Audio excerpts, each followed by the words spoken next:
merci d'accepter notre invitation. Nous parlons de la culture de contre-saison, les cultures de contre-saison, bien évidemment. Nous sommes en sécheresse, on s'intéresse à cela. L'activité se développe et se modernise compte tenu surtout de la forte demande de ces produits par de nombreux consommateurs dans le septentrion. Dites-nous quel est l'état des lieux de ce type de culture aujourd'hui au Bénin. Ok, merci de me donner l'opportunité de parler de cette question importante qu'est la culture contre-saison. Vous voyez, chez nous au Bénin, nous avons les pluies sur une période de l'année qu'on appelle la saison pluvieuse. Et cette saison pluvieuse a une durée plus longue au sud, mais dans le septentrion, cette durée est courte. Elle s'étale globalement de juin jusqu'à octobre. Et tout le reste de l'année, donc de décembre jusqu'à mai, il n'y a pas de pluie, ou les pluies sont très très rares. Alors les sols sont secs, on ne peut pas produire si on n'apporte pas l'eau de façon artificielle.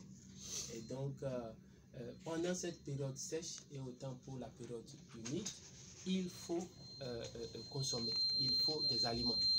Et la grande différence, c'est que nous avons des aliments qui sont à base des céréales, qui peuvent être conservés longtemps, mais nous avons les légumes et dans nos pays, on n'a pas encore des technologies qui permettent de transformer et de conserver ces légumes pour de longs moments. Alors on est obligé de produire ces légumes-là à la fois en saison pluvieuse et aussi en saison en contre-saison pour pouvoir les avoir. C'est pourquoi l'intérêt est porté sur les légumes, surtout en contre-saison, pour utiliser le peu d'eau disponible pour pouvoir produire ces denrées.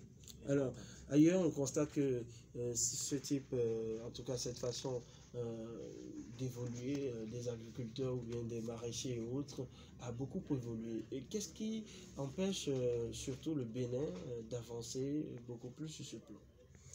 La question pour le Bénin, ce n'est pas le manque d'eau. Nous avons beaucoup de ressources en eau. Mais ces ressources en eau, les plus importantes, elles sont des eaux de surface et ensuite des eaux souterraines. Pour les eaux de surface, pour pouvoir les utiliser en contre-saison, il faut pouvoir les mobiliser, les bloquer, c'est-à-dire les stocker au moment où il pleut. Et alors, en contre-saison, en saison sèche, on pourra les exploiter. Donc, le Bénin n'a pas fait une politique d'aménagement d'importants systèmes de conservation, de stockage d'eau de surface. Vous voyez le cas par exemple du Burkina, un pays dans le Soudanais et puis beaucoup dans le Sahélien, mais nous importons des légumes de ce pays-là parce que depuis plus de 40 ans, ce pays a pris l'optique de bloquer les eaux de surface, qui ne sont pas d'ailleurs aussi importantes que chez nous au Bénin.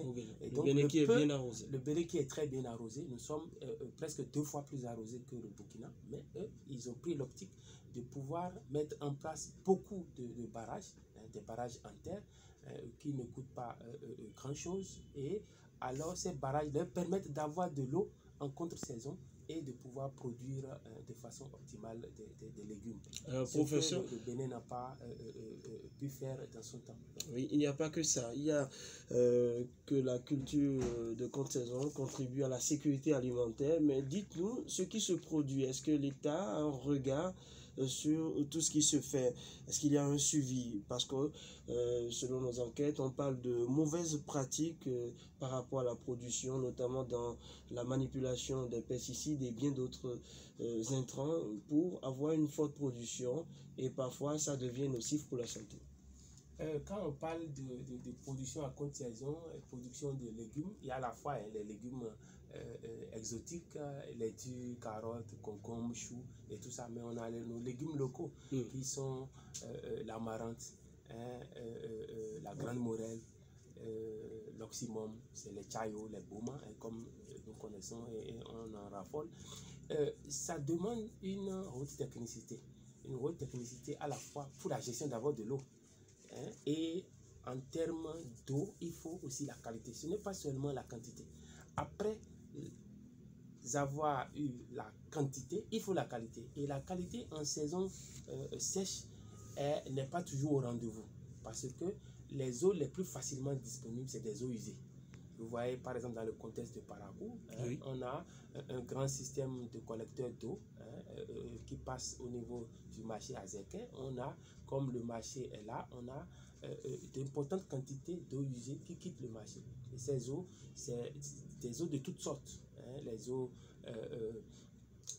ménagères, mais également les eaux issues des toilettes du marché. Et donc ces eaux se déversent dans le canal et il a été prévu une station de traitement à côté, juste entre le marché et le cimetière musulman. Donc il y a une step là, une station de traitement de d'épuration des eaux usées, mais le fonctionnement et l'entretien de cette station ne suit pas. Et donc on a vu des situations où par exemple il y a la canalisation qui amène l'eau usée du marché vers ces stations qui à un moment donné était carrément cassée, je ne sais pas par qui, et donc l'eau qui devait être traitée ne l'est pas et est directement déversée dans le canal. Alors les usagers et ceux que nous appelons les jardiniers, etc., ils utilisent l'eau brute qui n'est pas traitée pour pouvoir arroser. Et nous avons ça dans beaucoup de situations dans la ville. Et dans ces eaux usées, il y a deux problèmes. Il y a les substances chimiques qui ne sont pas nocives, c'est des substances organiques qui viennent de la décomposition de ce que nous avons consommé, qui sont rejetées dans les eaux.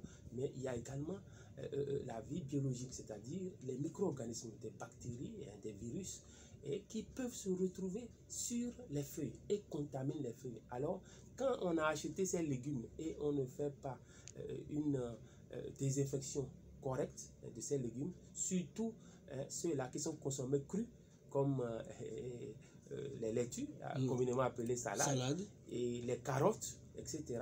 Donc si vous les consommez, alors bienvenue les maladies, les vers intestinaux, et puis les coliques, les diarrhées et tout ça. Avant qu'on aille sur le problème des produits chimiques, les phytosanitaires comme les pesticides et autres, qui sont aussi là comme problème. Professeur, à qui la faute? Qu'est-ce qu'on doit faire?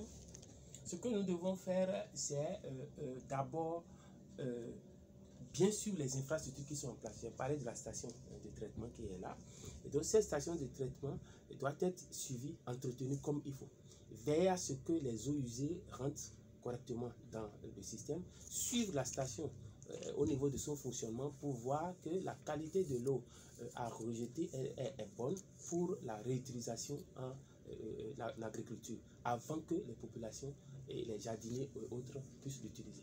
Parce que la chose est possible qu'on puisse bien traiter et réutiliser ces eaux-là sans danger. Voilà. Professeur Irénikati Akodikwe, merci d'être passé dans nos murs pour toutes ces informations. Merci monsieur, ça a été un plaisir. D'accord. Allez, mesdames et messieurs, vous l'avez compris, nous sommes pratiquement à la fin